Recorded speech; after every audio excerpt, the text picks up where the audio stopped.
Shalom, shalom, shalom, haleluya. Selamat pagi, terpujilah Tuhan kita. Di pagi yang cerah ini kita patut bersyukur karena dalam anugerahnya Dia telah memberikan kita satu hari lagi, tepat di hari Senin, hari pertama di minggu ini, tanggal 28 Juni tahun 2021. Adalah doa saya terus untuk saudara bahwa di sepanjang hari yang luar biasa ini sampai terbenamnya matahari, segala pengalaman dan pergumulan kita, segala hal yang kita akan hadapi akan semakin memurnikan, mendewasakan iman kita, dan tentunya kita semakin menikmati kebersamaan dengan Tuhan kita yang Immanuel. Amin.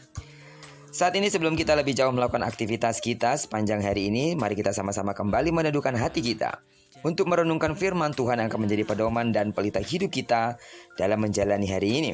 Dan firman Tuhan hari ini akan tetap kita ambil dari pembacaan 36 hari bersama kitab Bilangan. Hari ini kita telah memasuki hari yang ke-31, maka kita akan membaca kitab Bilangan pasalnya yang ke-31 ayat pertama sampai dengan ayat yang ke-54. Saya percaya kesetiaan saudara dalam mengikuti pembacaan satu hari satu pasal ini, maka Anda akan semakin bertumbuh dan berakar di dalam Tuhan.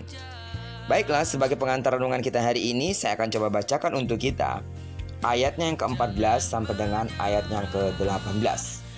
Maka gusarlah Musa kepada para pemimpin tentara itu, kepada para kepala pasukan 1.000 dan para kepala pasukan 100 yang pulang dari peperangan. Dan Musa berkata kepada mereka, "Kamu biarkankah semua perempuan hidup?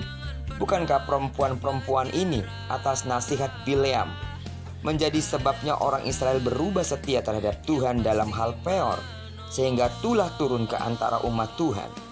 Maka sekarang bunuhlah semua laki-laki di antara anak-anak mereka, dan juga semua perempuan yang pernah bersetubuh dengan laki-laki haruslah kau bunuh. Tetapi semua orang muda di antara perempuan yang belum pernah bersetubuh dengan laki-laki haruslah kamu biarkan hidup bagimu." Kita tentu masih ingat kisah dalam Bilangan pasal yang ke-25, di mana Tuhan memberikan instruksi kepada Musa supaya Israel menghancurkan Midian. Hal ini sebagai akibat jatuhnya orang Israel pada penyembahan berhala melalui perempuan-perempuan Moab. Dan instruksi yang sama Tuhan kemudian jalankan lagi dalam bacaan hari ini. Ayatnya yang ketiga menyatakan bahwa tema peperangan ini adalah pembalasan Tuhan terhadap Midian. Lalu bagaimana dengan hasilnya? 5 raja Midian, seluruh laki-laki Midian pun Bileam mati terbunuh.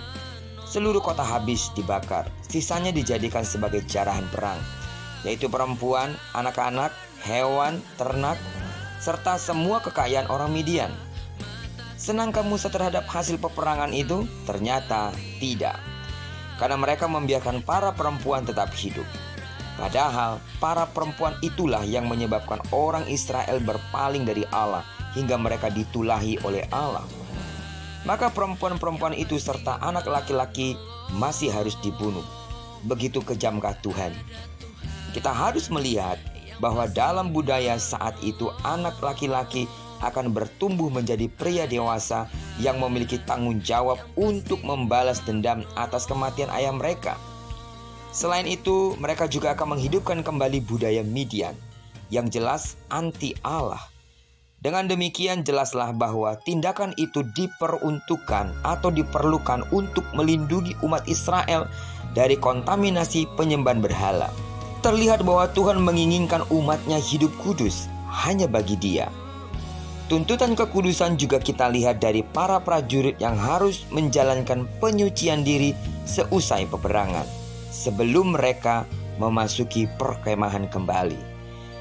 Saudara yang kekasih di dalam nama Tuhan Yesus, sidang jemaat Tuhan, Tuhan bersikap sangat tegas terhadap kekudusan hidup umatnya. Segala kecemaran harus dijauhkan. Karena itu melalui perenungan kita hari ini, maka kita perlu bertanya, seberapa sungguhkah kita menjaga kekudusan hidup kita?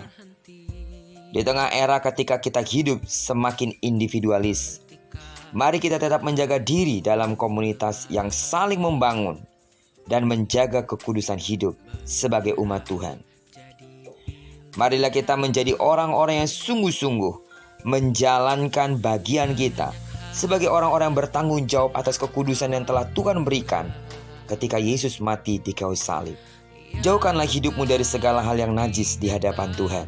Tentu bukan dengan kekuatanmu, tapi kekuatan Roh Kudus yang menuntun langkah-langkah kita di setiap waktu. Terpujilah nama Tuhan.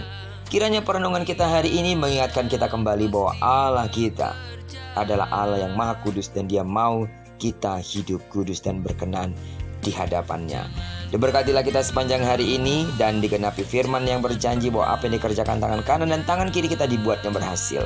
Kemanapun kaki kanan kaki kiri kita melangkah, di sana kemuliaannya akan dinyatakan. Dan diberkatilah kita bersama dengan orang-orang yang kita kasihi, serta bersama dengan orang-orang yang kita cintai dimanapun mereka berada.